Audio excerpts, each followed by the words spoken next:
algo para meditar de este texto de las Sagradas Escrituras y continuar así adorando a nuestro Señor. Al leer este capítulo de la palabra de Dios, venían a mi mente diversas imágenes. Una de ellas que quiero poner delante de ustedes es aquella que encontramos en Mateo 14, versículos 28 al 30, en donde el apóstol Pedro se encuentra caminando hacia la persona de nuestro Señor Jesucristo. El apóstol Pedro, al ver a Jesús caminando sobre las aguas, le pidió al Señor que le permitiera ir hacia él. Y Pedro comienza a caminar por las aguas, contemplando a Cristo delante de sí. Pero el texto nos señala que cuando él desvió su mirada y comenzó a ver el fuerte viento que había a su alrededor, este comenzó a hundirse y tuvo que gritar: Señor, sálvame. Mientras el apóstol Pedro contempló a Cristo, él encontró aliento para perseverar, para caminar, pero apenas desvió su mirada, miró a su alrededor y este comenzó a hundirse. Caso contrario, el de Esteban, quien con gran denuedo y en la llenura del Espíritu Santo, en el libro de los Hechos, capítulo 7, se nos dice que predicó valientemente a Cristo entre aquellos que le eran adversarios. Y lo que aún más aliento produjo en el corazón de Esteban fue aquella visión. Él miró los cielos y dice que los cielos le fueron abiertos y que pudo ver la gloria de Dios. Y él expresó diciendo: y veo a Jesús que está a la diestra de Dios. El ver a Jesús le dio ánimo para enfrentar el martirio. Posteriormente a eso moriría apedreado. Otro caso similar es el del anciano Juan. Abandonado, solitario, excluido en la isla de Patmos, preocupado sobremanera por las iglesias del Asia, considerando en su mente y en su corazón las dificultades que la iglesia estaba enfrentando, que él mismo estaba enfrentando, la persecución, el rechazo, el imperio romano. Pero estando en la isla de Patmos, Apocalipsis 1 nos describe que al comienzo de sus visiones pudo contemplar al Hijo del Hombre. Esa visión abre todo el libro de Apocalipsis y establece, digámoslo así, el tono de ese precioso libro, el tono esperanzador. Juan cobró aliento al contemplar a ese que se movía en medio de la iglesia, vestido de gloria, resplandeciendo. ¿Qué tenemos en Isaías capítulo 11, hermanos? Ya hemos estado meditando lo que está ocurriendo en el contexto. Era natural que Isaías y aún los piadosos de sus días pudieran estar experimentando desánimo. Es decir, Isaías ya había hablado acerca del juicio inminente. De hecho, el capítulo 10 estaba hablando acerca de Asiria como el instrumento en las manos de Dios que sería empleado para traer una severa disciplina sobre la nación de Judá. Isaías era consciente de la iniquidad que abundaba en el pueblo. Había gran maldad, gran perversión, corrupción, había opresión. Los poderosos, los sacerdotes, los que tendrían que estar instruyendo al pueblo, estaban haciendo todo lo contrario, abusando, aplastando a aquellos que se encontraban en condiciones menos agradables, digámoslo así. De manera que Isaías capítulo 11 nos enseña algo importante. Que en medio de la dificultad, en medio de la aflicción, en medio de las circunstancias, de la decadencia moral, en medio incluso de la apostasía, en medio del desaliento, del desánimo, somos llamados a considerar la eternidad y a contemplar al Mesías. Somos llamados a considerar la gloria venidera y a considerar a aquel que ha hecho segura la llegada de esa gloria venidera. Apocalipsis 21 habla de cielos nuevos y tierra nueva, hermanos. E Isaías capítulo 11 comienza a presentar un cuadro de la maldición removida sobre la faz de la tierra. Desde el Génesis nosotros hemos aprendido que a causa del pecado, la nación tal como la conocemos en estos momentos se encuentra bajo la maldición divina. Espinos y cardos producirá la tierra, le dijo el Señor a Adán. La muerte se introdujo en medio de la humanidad. Los animales se volvieron feroces unos contra otros. Todo esto es resultado de la caída, del pecado, niños, jóvenes. En un inicio no era así. En un inicio las bestias no eran feroces. En un inicio los lobos no eran criaturas a las que tendríamos que temerles. Los leones tampoco, las víboras tampoco. Pero a causa del pecado, la tierra está bajo maldición. E Isaías capítulo 11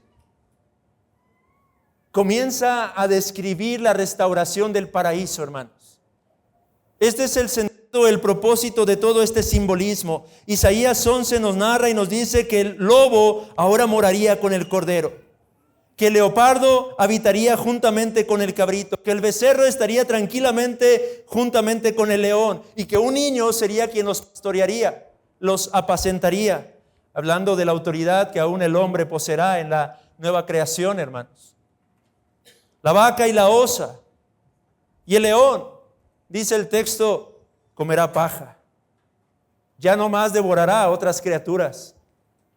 Está hablando acerca de la restauración de este mundo caído, porque, amados hermanos, a menudo consideramos el cielo, pero cuando consideramos el cielo que los teólogos llaman el cielo presente, es decir, es el lugar en el que ahora mismo se encuentran los que han muerto en Cristo, los que han partido de este mundo en Cristo, contemplando ahí la faz de Jesús, gozándose, alabándole, adorándole, amados hermanos. Pero cuando Cristo regrese por segunda ocasión, el lugar de nuestra habitación, el lugar de nuestra morada, será esta tierra completamente restaurada, glorificada, en donde ya no habrá maldición, porque ya no habrá pecado, hermanos, porque Cristo se habrá encargado de llevar a cabo todo esto, hermanos. Ahora cada uno de nosotros moraremos, tendremos un lugar, una habitación en esta tierra nueva, en donde podremos gozar de la comunión los unos con los otros y podremos gozar de una comunión íntima y cada vez más creciente y profunda, aunque perfecta, con nuestro Señor Jesucristo. Un lugar en el que ya no habrá lugar para peleas, ya no habrá pleitos, ya no habrá divisiones, separaciones, ya no habrá daño, dice en todo mi santo monte. ¿Por qué? Porque esta tierra será llena del conocimiento de Jehová. Y no de un conocimiento meramente intelectual, amados hermanos, pero de ese conocimiento experiencial e íntimo, permanente y que irá creciendo y creciendo y creciendo, aunque siempre será perfecto. ¿Cómo es eso? No lo entiendo. No lo sé. Pero el conocimiento que usted y yo tendremos de este Dios será perfecto, aunque siempre crecerá. Porque el Dios al que conoceremos, con el que nos relacionaremos y con el que ahora mismo nos relacionamos, es un Dios infinito. Esto es lo que Isaías 11 nos llama a considerar. Amado hermano, en medio de las dificultades y aflicciones, considera la vida venidera. Considera que el aquí y el ahora no es todo, que usted y yo estamos de paso, que usted y yo estamos temporalmente aquí, pero que tarde o temprano la palabra de Dios se cumplirá. Pero ¿cómo es posible que esto llegará a cumplirse? Y aquí es donde tenemos que considerar a la única causa de que esto pueda llegar a ser una realidad: el Mesías, Cristo, de quien Isaías 11 habla. Justo al principio, en los primeros versículos, el profeta Isaías comienza a hablar acerca de la vara del tronco de Isaí que saldría, de ese vástago que retoñaría de sus raíces. Él está hablando de un descendiente de Isaí, de un descendiente de David. Mateo, cuando inicia su evangelio, comienza hablando acerca de la genealogía de nuestro Señor Jesucristo y la va desarrollando hasta llegar a David, para dejar en claro que este Jesús es ese descendiente prometido, es ese descendiente tan esperado, tan anhelado por aquellos piadosos. Jesús no solo es el hijo de David, pero el hijo de Isaí. Él es el Mesías. Es lo que Mateo está queriendo decir comenzando su escrito. Él está diciendo: judíos, este Jesús que ha nacido en Belén, este Jesús a quien ustedes crucificaron, porque Mateo escribió posteriormente a ello, este Jesús es el Mesías.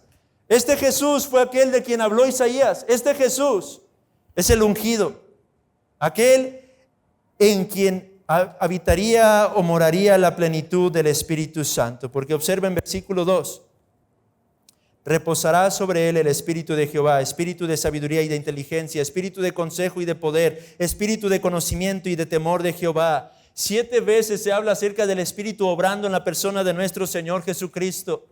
¿Por qué? Porque Jesús es el ungido. Él es aquel quien, siendo verdadero Dios, llegaría a ser verdadero hombre, y no solo verdadero hombre, pero perfecto hombre, y como perfecto hombre caminaría sobre la faz de este mundo en la llenura del Espíritu Santo. Este es aquel de quien Juan habló en Apocalipsis 3, versículo 1, hablando a la iglesia de Sardis, que es el que tiene los 7 espíritus de Dios. No porque haya 7 espíritus de Dios, sino porque se está hablando de que en él habita la plenitud del Espíritu, capacitándolo para llevar a cabo su perfecta y gloriosa obra. Oh, amados hermanos, cuando hay aflicción, cuando hay dudas, cuando hay inquietudes, cuando hay incertidumbre, no solamente pensemos en la vida venidera, pero pensemos en aquel quien ha hecho una realidad esa vida venidera, Cristo Jesús. Contempla a Cristo, amado hermano, a través de las páginas de las Sagradas Escrituras. Mira a Cristo. Reflexiona en quién es Él. Particularmente Isaías nos habla de su perfecta divinidad, pero de su perfecta humanidad en este punto. Nos habla de que Él es sabio, en Él habría sabiduría. Esto significa toda capacidad, toda habilidad, toda clase de destreza. No solo tiene sabiduría, pero inteligencia, toda comprensión. Él es el único capaz de discernir absolutamente todas las cosas. Consejo, dice el espíritu de consejo, prudencia. Usted busca guianza en su día a día, en su vida diaria. Vaya a Cristo, porque Él es el consejero por excelencia.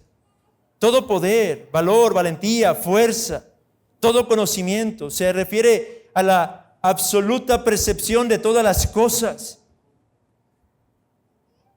Y el temor de Dios, la reverencia y la piedad. Amado hermano, usted y yo necesitamos a este Mesías. Usted y yo necesitamos poner nuestra mirada en este Salvador, en este glorioso Redentor. Él es el único que puede dirigirnos. No sabemos cómo conducirnos en esta vida, busquémosle a Él, quien es la sabiduría misma. Usted tiene dudas, inquietudes, incertidumbre, no es capaz de comprender lo que está ocurriendo en este mundo. Vaya a Él, porque Él comprende perfectamente todas las cosas. Comprende su propio corazón. Por eso es que es el gran sumo sacerdote, a quien nosotros podemos acudir día tras día. Quizá haya cosas que usted no entienda por qué están ocurriendo a su alrededor, pero Él las sabe. Él entiende por qué. Descanse en esa certeza, descanse en esa realidad. Búsquelo a Él. Él es aquel quien da el consejo perfecto. Y esto en virtud de que posee sabiduría e inteligencia. Él es el único que puede extender su mano para ayudarnos, para socorrernos en medio de la aflicción. Hay muchos que estarían dispuestos a ayudar si pudieran, pero no pueden hacerlo. Y hay muchos que podrían ayudar, pero no quieren hacerlo. Sin embargo, Cristo Jesús es aquel que tiene toda fuerza, todo poder, toda capacidad para proporcionar la ayuda necesaria a aquellos que en Él confían, amados hermanos. Hay aflicción, hay dificultades, hay un mundo que cada vez parece más corrupto. Vayamos a Cristo, hermanos. Aprendamos de Él el temor de Dios. Encontremos en Él el ejemplo perfecto de la sumisión que debemos de mantener a la voluntad de nuestro soberano, hermanos. Encontremos en Él la dirección, la guianza para nuestro peregrinar por este mundo, amados hermanos. Isaías capítulo 11, hermanos, nos invita a considerar estas dos cosas. A considerar no solo la eternidad para cobrar aliento, hermanos, pero a considerar a nuestro bendito y glorioso Mesías, quien a través de su vida, muerte, resurrección y ascensión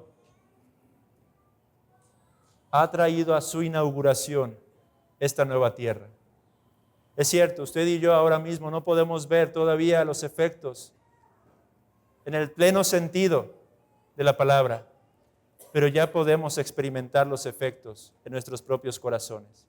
La Biblia dice que usted y yo, si estamos en Cristo, somos nuevas criaturas, lo que implica que el Señor ya ha comenzado una obra en nuestras propias vidas y va a continuar con esa obra hasta el día en que Él regrese por segunda ocasión, en donde nos glorificará, nos perfeccionará, para que seamos aptos para morar en esa morada eterna, hermanos. Sigamos glorificando a nuestro Señor Jesucristo. Tratemos de contemplar su gloria a través de los himnos que estamos entonando, hermanos. Dejemos de estar ensimismados, pensando en el aquí y en el ahora. Y consideremos el día de hoy, por causa de Isaías 11, la vida venidera, pero sobre todo a ese glorioso Mesías con quien podremos tener comunión por los siglos de los siglos. Amén, hermanos.